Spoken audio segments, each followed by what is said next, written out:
Jace cracks down on the mutant underground.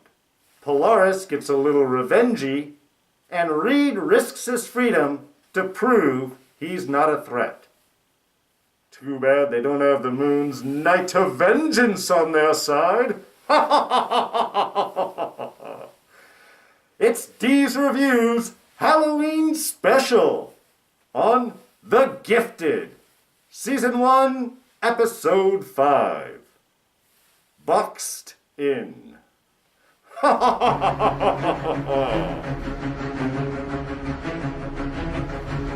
Hey everyone, D here, and welcome to this week's review of The Gifted. So yes, spoilers are ahead. And of course, happy Halloween to everyone. I hope you're all having a good time, partying safe, and enjoying my favorite holiday of the year personally. Any excuse to dress up and have a blast. So glad you guys could all join us here.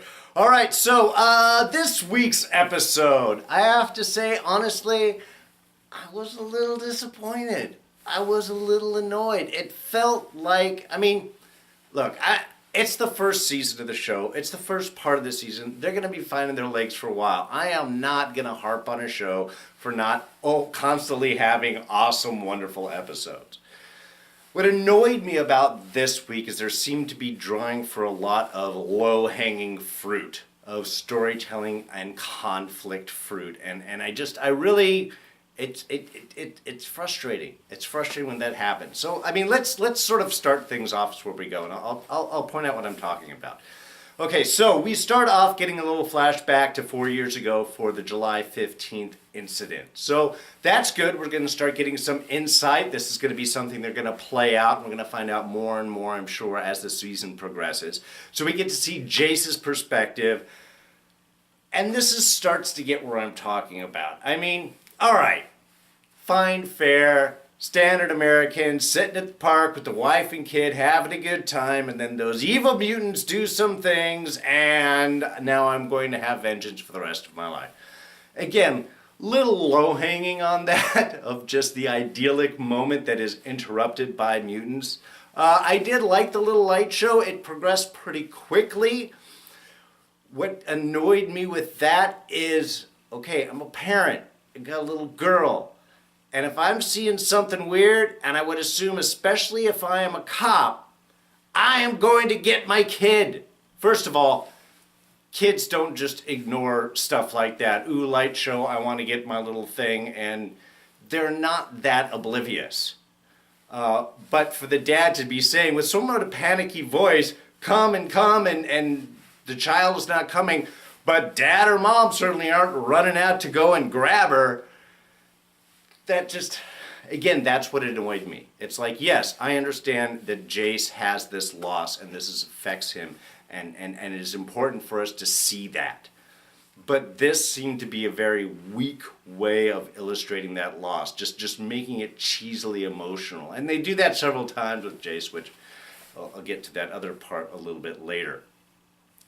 But what we had also, from that point, then we have the escape and everybody getting together and running away, which is good. Spread out. There's Sentinel Services truck, so yes, it's going to be GPS. Glad that they had backup and they got out of there. After they talked for like 5 minutes, which, considering that they were being chased, the debate back and forth about what to do and how to do things and what the plan is, and that is not what you're having while you're standing there waiting to take the cars. Now, that was interrupted by John's tracking ability to see the drones coming at them. But again, that led to another situation because, all right, so everybody takes off and spreads. Eclipse and Polaris are going to try and drag the drone off.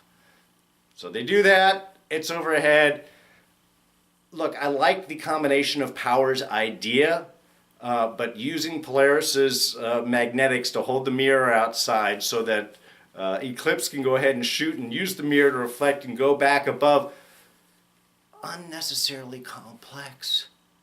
Okay, Lorna takes the wheel, Eclipse leaves out the window, and it's done. Otherwise, you've got roaming laser stuff bouncing around on mirrors ahead. It would just, again, while it's a cool concept, it seemed unnecessarily complicated and more so than what was needed for the situation. And then from there, it was just, again, other just small little points. Sorry, I had to pull my cape back. It felt like it was ruffling with every little movement that I did. Okay, when they get back to the base, when they get back to the Mutant Underground base, that it is already full of people that have been fleeing Sentinel Services attacks and clearing things out way too fast. Okay? Jace said it as everybody left the battle. Clamp down, let's get on top of things. I want every house hit. I want every sympathizer done. Great. Perfect. It hasn't been that long from when the team left, from when Reed and Caitlin and John and everybody left and got back to the mutant house for Sentinel Services to have hit all of these other places, railed some people up, and all of those people to react, flee, and then get back to the base themselves. It's just too fast. If they were gone for a day, I would buy it. Totally buy it. They get back and it's over and done. But it's not that much time. And it was Lorna and Eclipse that went the long way to try and drag things out, to try and pull the drones and the search perimeter away. So that got a little annoying. When our bartender got upset at Reed, okay, I get that there are people that might be upset with Reed because of what he had done. But there was a meeting just before about going and saving Polaris, where it was brought up that they were going to be saving Reed also, and that's why they were only asking for volunteers, because Eclipse didn't want to risk everyone for Polaris and everything. So it's not really it shouldn't really be a surprise that he is showing up. And Reed did jump out of the van to try and save the family. So even if the bartender was still upset about that, that should have been taken into account. And I really wish Reed had asked, is the family okay? Did they get away? They're probably still in the house, considering how much time has spread and hasn't been safe to travel. Maybe they will show up and that will provide some extra little emotional connection. But even that conflict seemed overblown. And that's what I'm talking about. All of this is just reaching for low emotional fruit. A little bit of conflict, a little bit of craziness, a little bit of this. The cheapest thing that they can grab at to make it work. And the show has a lot of potential. And to change those, to drag those, to open those things up, to do them in a different way that I don't expect to happen, that I can't see this scene and go, oh, he's going to be mad at him and this is going to be a conflict there and that's that. If I can't see that, then it's doing well. If I can guess what the scene is going to lay out to be before it even starts, then that's just weak writing. Now, I did like them using Reed's knowledge to help them in avoiding the pursuit. Now, that is a smart use of resources. Now that you have someone new, someone that has these connections, that can come in and possibly take these things. I thought that was great when they figured out they're using a code. And it's like, why would they be spending all cars to a shoplifting call, you know? That was interesting. Those are interesting. That is a good use of character right there. And that was something that I thought that was great. And the idea that Reed understands that people are mad at him, that he needs to earn their trust, that by risking himself is a way to earn that trust. It worked with Polaris. He was doing all of that talk, and that didn't really mean anything until he was willing to have the pin ripped out of his leg to use as a weapon so that they could escape. That's making a statement. So I appreciate Reed's doing it, and the bartender conflict and all of that, I understand they're using that to push, but it shouldn't have to be the only thing. And the fact that he was waiting there, the bartender there was waiting with his invisible car, just hoping that Reed was going to turn and come up that particular street. Was like a block away, the next block from where they were supposed to meet. And the line, I just wanted to see whose side you were on. What? I mean, if he got caught, was that really going to be helpful? I guess you were going to see whether or not he was going to run into the cop's arms and say, it's okay, I can tell you the right way. But then what are you going to do? Because he knows how to get back to the base. All right, and Jace getting captured. another thing that kind of annoyed me. Mostly because I didn't understand what Jace was doing waiting in that spot for them. I thought when he said the line, they've got to be near here because this is the last place the drone relayed back. I thought they were referring to the drone that Eclipse had shot out of the sky, which should have been going in the direction they were going, which in a way was doing exactly what it was that Reed had wanted to do with him out there following a fugitive. Why Reed's worked and Eclipse's and such didn't work, I'm not going to say. But I thought that would have thus been behind, so they shouldn't have been anywhere near the actual base at that point if that was the drone they were talking about. And since that's the only one that John picked up, I don't see which other one he could have been. So it was just confusing when Eclipse and Lorna are coming back, when Marcus and Lorna are coming back, and they run right into Jace right there. He shouldn't have been anywhere near that. And to go ahead and kidnap him, I get the need for information, but right now, when Sentinel Services is hot on your heels, and don't you think he's going to be GPS'd? They didn't even take off his watch. I mean, I thought at least Polaris would have nulled all the electricity or something, some way, however they were tracking him. And okay, and then we finally get the whole Dreamer bit, which leads to the whole thing with Blink, which you know what's going to happen. But if they're using Blink to come and meet up and bring Dreamer to Jace, and Jace is being followed, why don't they just have then Blink open up a portal and get all of them out there, where they would at least have time to finish the interrogation?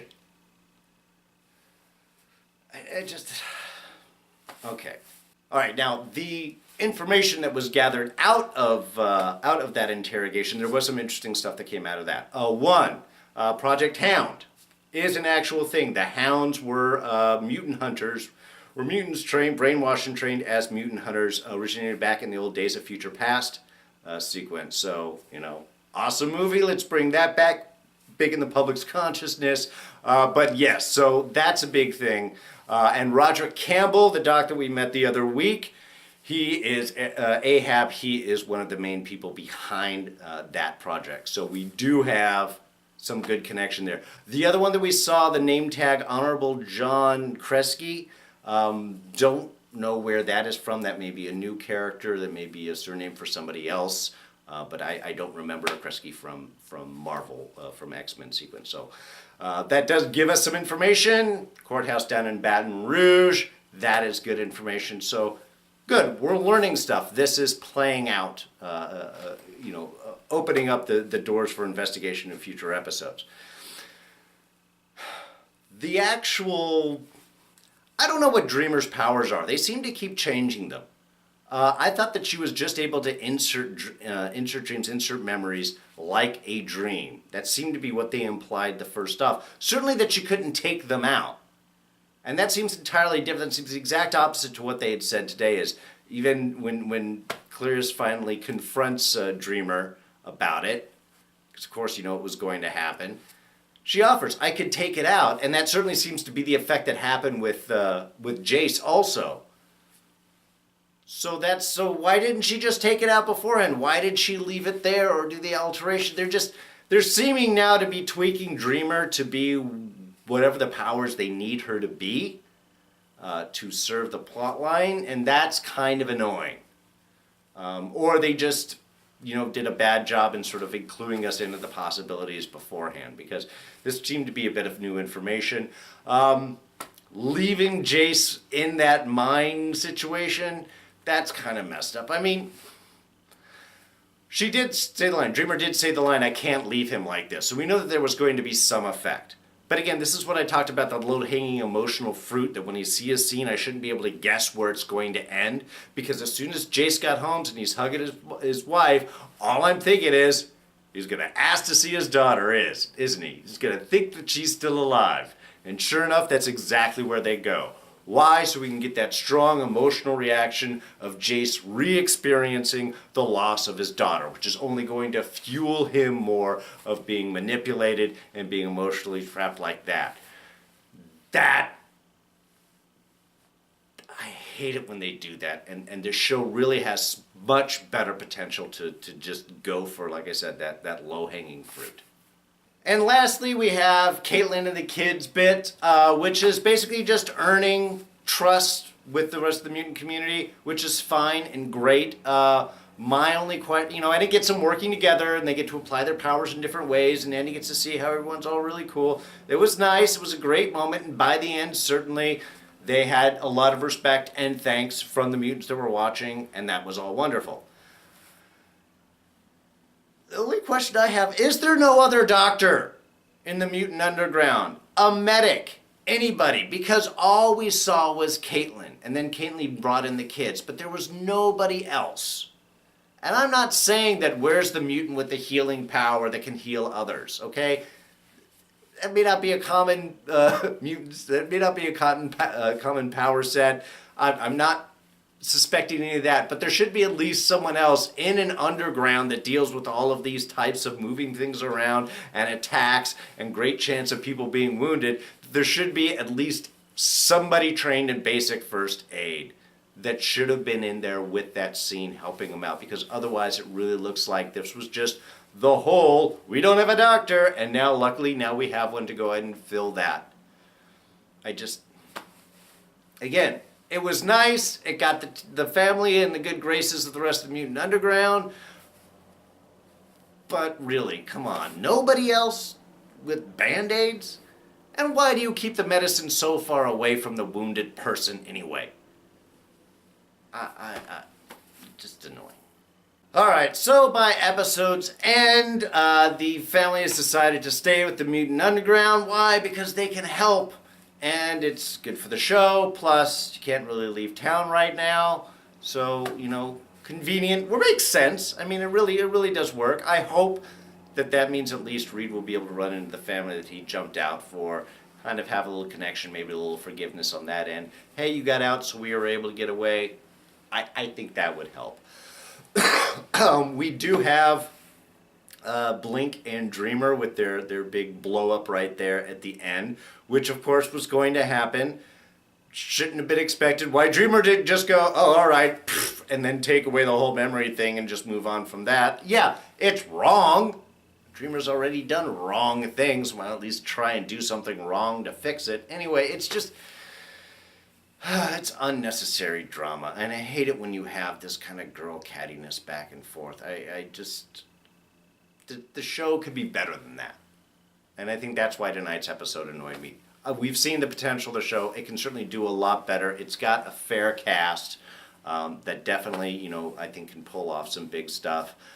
They just need to have proper writing and motivation behind them. Don't go for the low-hanging fruit. Get something a bit more complex. This episode should have just been them get away and maybe dealing with some of the small things. We shouldn't have had all of the people there. That should have been next episode as the crackdown has continued. Now they're seeing the fallout. Or even maybe in this episode, they were going to have to be going out, maybe helping a couple of the groups to get away and come back because of that fallout. That might have been a bit more interesting and would have been timely. But slamming all of these unnecessary building complex stuff, really, it's always important to take your time in storytelling. When you try to do too much, it gets too much, and it forces you to deal with this low-hanging fruit, to deal with this simple tropic storylines. And I really want the show to do more. It's got the potential to do it. The conflict, the ideas, even the stuff that was dealt up between Polaris and Jace there, where Jace is saying, look, I lost my kid because of your, peaceful demonstration. And Polaris, Lorna, in that sense, able to identify, because she's pregnant too, that she is starting to have those thoughts as well, and the fact that she's not going to be able to turn. There is some interesting, meaty concepts here that they could have dived into, and they really didn't, because they didn't give themselves the time to do it. And I just wish they do, especially with the general series at 22 episodes. Better to take your time, because otherwise you're going to be filling in episodes crap like this. All right, so that's going to wrap things up. I'm going to stop ranting now. I still love the show. I do. things could have been a lot worse. I just want it to do better. So please, please do better. If the rant was okay with you, please hit the like button. Thoughts, ideas, and comments, throw those down in the section below. Now you can always catch me on Twitter and Instagram. I am at Darren Jakes. If you're not a subscriber, please do so. It's quick, it's easy. You hit one button, you catch the rest of these reviews, plus Dirk Gently and Mr. Robot, and S.H.I.E.L.D. is coming back in December. So excited for that. Don't miss any of them. Hit this button and you will not. And I'll throw up our latest 2 reviews right here for The Walking Dead and Dirk Gently's Holistic Detective Agency. You can check those out. Alright, so that's it for me. Happy Halloween, y'all. I'm D, and I'm out of here. Catch you guys next time. Bye-bye.